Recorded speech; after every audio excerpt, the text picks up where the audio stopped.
এবার আসছি আমরা আমাদের সেকেন্ড কোয়েশ্চেন।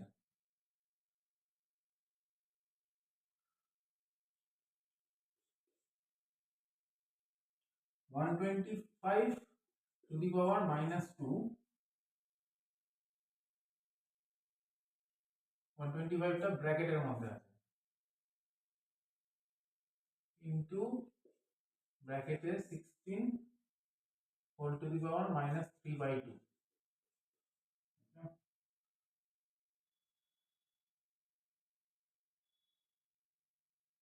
এই টোটালটা within second bracket to the power -1/6।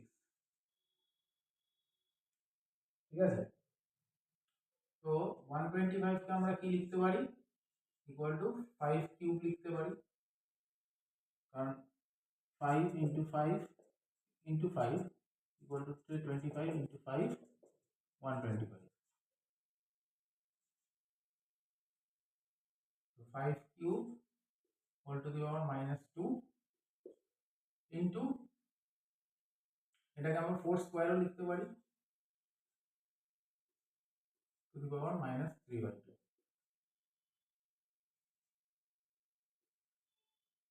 -1/6।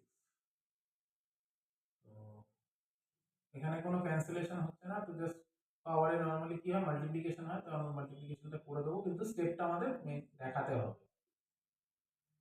এই যে a to the power m whole to the power n equal to a to the power m into n into 4 to the power 2 into -3/2।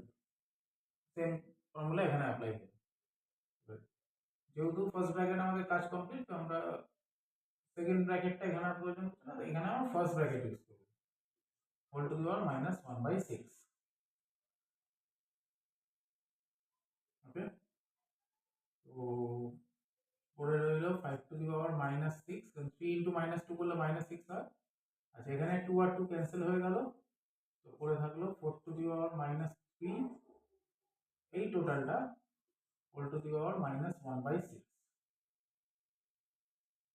ঠিক আছে, এইবার দেখো 5 two the পাওয়ার -6 টাকে as it is রাখবো, কিন্তু এই 4 কে আমরা 2 স্কয়ার লিখতে পারি, তাহলে 2 স্কয়ার এর আবার হোল টু দি পাওয়ার -3 লেখা যাবে,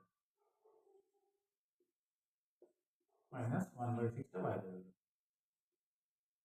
তাহলে এখানে আর আমি এক ক্যালকুলেশন দেখাচ্ছি না, আমি ডাইরেক্টলি 2 ইনটু -3 টা করে -6 নিয়ে আসছি, -6 হোল টু দি পাওয়ার -1/6। ঠিক আছে, এবার এখানে দেখো সেম পাওয়ার আছে, দুটোতেই -6 আছে, যখনই সেম পাওয়ার থাকে, এইখানে a to the power m whole to the power মানে a to the power m into b to the power m equal to a into b whole to the power m হয়ে যাচ্ছে। তার মানে এই base দুটোর মাঝখানে multiplication হয়ে যাবে, যখন সেম পাওয়ার থাকে। এই যে এই ফর্মুলাটা, এটাকে যদি ঘুরিয়ে আমরা ইউজ করি, তার মানে হয়ে যাচ্ছে 5 ইনটু 2 হোল টু দি পাওয়ার -6। ঠিক আছে, এবার বাইরে কিন্তু -1/6 আছে, এটা আমাদের খেয়াল রাখতে হবে। এই ভেতরের পার্টটা এখানে আমরা দেখালাম উইদিন ব্র্যাকেট, আর এই সেকেন্ড ব্র্যাকেট দিয়ে বাইরের -1/6 টাকে এখানে আমরা নোট করে দিলাম। তাহলে পড়ে রইল কি, 5 ইন্টু 2 হচ্ছে 10, -6 হোল টু দি পাওয়ার -1/6। এবার সে আবার এই কন্টিনিউড মাল্টিপ্লিকেশন কি হবে, তো দেখিয়ে দিই স্টেপটা, ইন্টু -1/6। তাহলে এই 6 6 কেটে গেল, কিন্তু এখানে খুব সাবধান, এটা কিন্তু 1 -1 ইন্টু -1 মিলে কিন্তু +1 হয়ে যাচ্ছে।